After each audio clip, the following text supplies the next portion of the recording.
शुरू हो गए। और फिर कुछ अर्से बाद पता चलता है उसमें जरासीम पैदा हो गए। जरासीम के बाद वो छोटे छोटे जानवर बन गए। जानवर जो है वो परिंदों की फॉर्म में चले गए। तो वो कहाँ से आ गए सारे?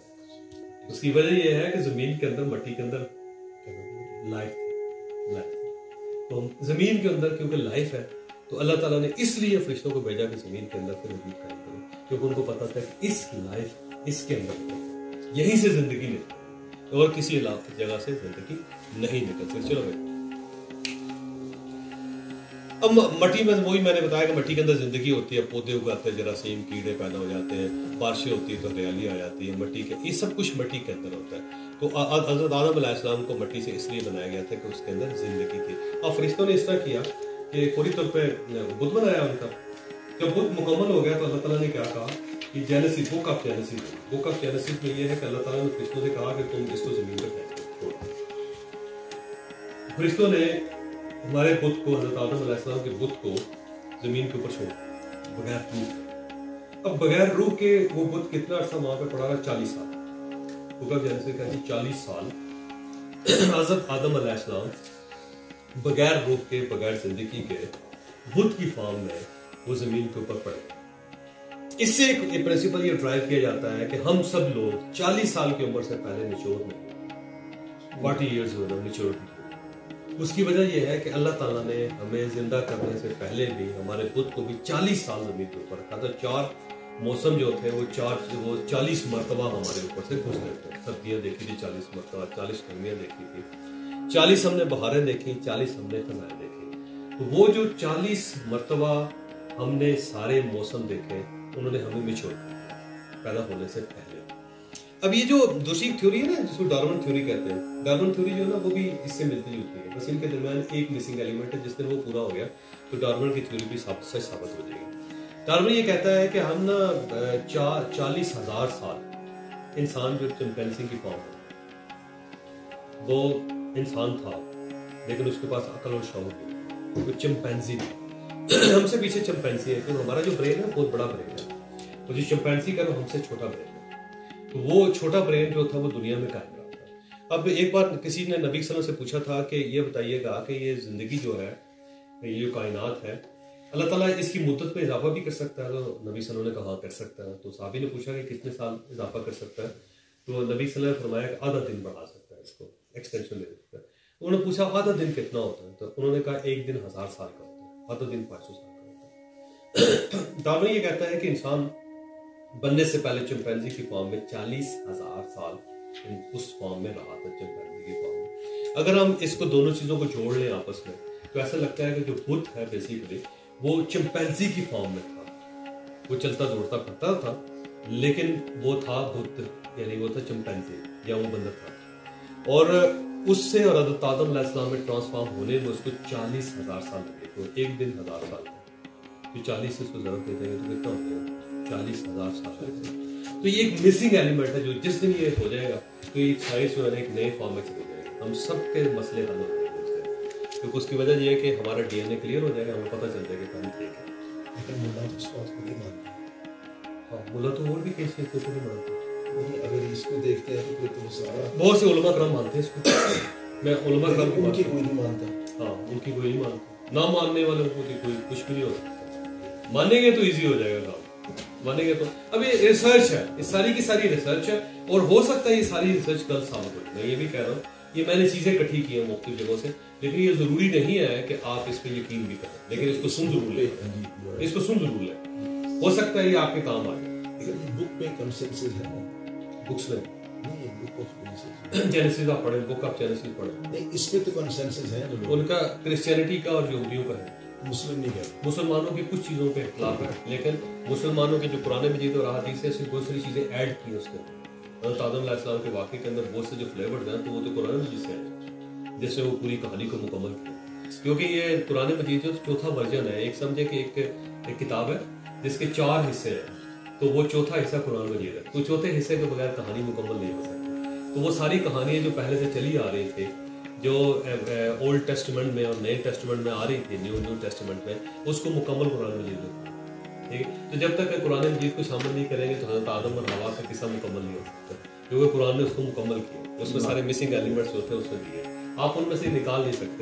इसी तरह सिर्फ आप कुरान मजीद की बुनियाद पे आप इस वाक़े को पूरी तरह नहीं समझ सकते, क्योंकि इससे बाकी हिस्से जो है दूसरी किताबों के अंदर वो उन दोनों सारी किताबों को हमने सामने रखेंगे तो पढ़ेंगे। इसी तरह हदीस के दरमियान जो है ना पुरानी किताबों के हवाले आए हैं सारे, और उलमा कराम उस पर डिस्कस करते थे, नबी सल्लल्लाहु अलैहि वसल्लम उसको साबित करते थे कि हाँ ये बात दुरुस्त है, और उसका अगला हिस्सा ये बोल दे बेटी वो उसकी आवाज आती है, उससे आवाज पूरा डिस्टर्ब हो गया, ठक ठक की आवाज है ना ऊपर लगे हुए। अब क्या पंखा लगाते हैं यहाँ पे? अच्छा, तो 1000 साल से जी वो इस तरह था कि एक दिन 1000 साल का होता है, तो हमने 40,000 साल जो थे हम जमीन पर पड़े रहे, या हम 40 साल जमीन के ऊपर पड़े रहे, इन दोनों में से किसी तरह देखते हैं, क्योंकि हम हर चीज को आज के पर्सपेक्टिव से देखते हैं, ये चीजें ध्यान में रखते हैं। जो आज है ना हम फौरी तौर पर समझ लेते हैं कि अल्लाह ताला ने मैसेज भेजा, जब हमने कहा मैसेज पढ़ा तो हम ये कहते हैं शायद टेक्स्ट मैसेज भेजा होगा, क्योंकि हम आज के पर्सपेक्टिव से देखते हैं। और आज से 1400 साल पहले वो समझते थे शायद को हरकारा होगा, डाकिया होगा, या 800 साल पहले लोग समझते थे डाकिए के जरिए भेजा है, 1400 साल पहले ये समझते थे कि किसी बंदे ने हवा के जरिए कबूतर के जरिए भेजा। तो हम अपने दौर में रख के चीजों को देखते हैं। जो 40 साल को आज के दौर में देखेंगे तो 40 साल लगेंगे, और अगर हम दीन या मजहब के पर्सपेक्टिव से देखेंगे तो 40,000 साल लगेंगे। और डार्विन यही कहता है कि 40,000 साल जो थे इंसान को चिंपैंजी से इंसान की फॉर्म में होते हुए लगे चले गए। बहरहाल किसी की तरफ वापस आते हैं तो इस तरह किया कि 40 साल हम पढ़े रहे बुद्ध की फॉर्म में जमीन के ऊपर। पढ़ने के बाद एक दिन अल्लाह ताला ने रूह से कहा कि अब तुम इसके जिस्म के अंदर घुस जाओ, स्पिरिट को, फरिश्तों को, स्पिरिट को। अब ये स्पिरिट और फरिश्ते थोड़ा सा डिफरेंट चीज़ है। ये जो है ना ये आपको मैं फिर किसी वक्त बताऊंगा कि स्पिरिट जो है वो फरिश्ता कैसे बनती है, और लेकिन हम दोनों को एक ही मतलब में इस्तेमाल करते हैं, लेकिन कुछ फरिश्ते और कुछ स्पिरिट्स हैं, ठीक है। तो स्पिरिट जो थी ना एक खामोश पड़ी हुई चीज़ थी, अल्लाह ताला उसे कहा तुम इसके अंदर घुस जाओ। तो Bible again book of genesis कहती है कि स्पिरिट नीचे आई, स्पिरिट नीचे आने के बाद उसने 7 फेरे लगाए नील के ऊपर पड़े खुद पे। तो आपका तस्वर जो है वहां से 7 फेरे सूर्य ने 7 फेरे लगाए हमारे अंदर दाखिल होने। अब जब वो दाखिल होने के लिए अब हमारे पास 7 या 8 सुराख थे, तो उनको समझ नहीं आ रही थी कि मैं किस रास्ते से अंदर दाखिल हूँ। तो दोबारा अल्लाह ताला के पास चले गए, उससे पूछा कि मुझे समझ नहीं आ रही इसमें तो इतने सुराख है, तो मैंने किस सुराख के जरिए तो अल्लाह ताला ने कहा नाक के जरिए। नाक हमारी जिंदगी में बहुत इंपॉर्टेंट है, क्योंकि हमारी रूह जो होती है जिंदगी जब भी आती है तो लाइफ सारी जो है वो नाक पे से हम सबसे पहले सांस लेते हैं। हम पैदा होते हैं, बच्चा सांस लेता है, वो पता है कि बच्चा चीखता है, सांस लेता है, साथ ही चीखता है। और अगर फर्ज करें बच्चे की चीख ना आ रही तो इसका मतलब ये है कि बच्चा नॉर्मल नहीं है, तो उसको उल्टा लटका के फेंटा लगाया जाता है, पीछे से मारा जाता है बच्चे। शायद ये भी फिर पकड़ते हैं, उल्टा लटकाते हैं, पीछे से थप थप थप मारते हैं, और एकदम सांस लेता है, सांस लेते चीखता है। और वो बड़े क्रूशल मूवमेंट्स होती हैं जब वो बच्चा पैदा हो रहा है, क्योंकि उसका सांस नहीं है, वो अभी सिर्फ बुत है, जैसे हज़रत आदम अलैहिस्सलाम बुत है, और उसने सांस नहीं लिया, चीख नहीं मारी, और वो चंद सेकंड है। तो इसलिए जो ही बच्चा पैदा होता है डॉक्टर उसको उठाते हैं, पाँव से उसे देखते हैं नहीं चल रहा, हार्ट बीट उसकी ऐसे उल्टा लटकाते हैं, पीछे थपकी जाते हैं 2 3 4, और उसमें मैक्सिमम केसेस में सांस लेता और चीखता, तो चीज जिंदगी की लामत। तो ये है उसकी। अब ये था कि वो उसके बाद अल्लाह ताला ने कहा कि तुम ना उसके अंदर दाखिल हो जाओ। मैं एक अक्सर जो लोगों को ना ये जो एंजाइटी के, टेंशन के, डिप्रेशन के मरीज होते हैं, तो उनको एक एक्सरसाइज करवाता हूँ, जो छोटी सी मैं आपको टिप के तौर पर बता रहा हूँ। वो ये है कि जो हमारी नाक है ना, ऑक्सीजन ही सब कुछ है हमारी लाइफ में, क्योंकि ऑक्सीजन अगर नहीं होगी तो हमारा कोई सिस्टम नहीं चलेगा। तो जितने लोग एंजाइटी के, टेंशन के, डिप्रेशन के शिकार होते हैं, तो मैं उनसे कहता हूँ, मेरी अपनी एक्सरसाइज है जो बहुत से लोगों को करवा चुका हूँ, और इसका रिजल्ट 100% है। एक भी अभी तक ऐसा शख्स नहीं आया जिसने ये कंप्लेन की हो कि जी मैं ये गलत साबित हुआ फार्मूला।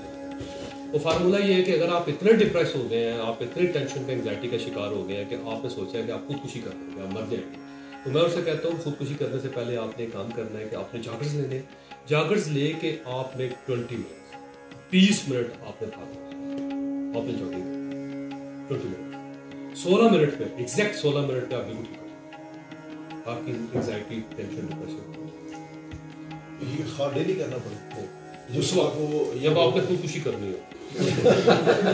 नहीं सर, मैं तो एंजाइटी डिप्रेशन का आगे आ गया।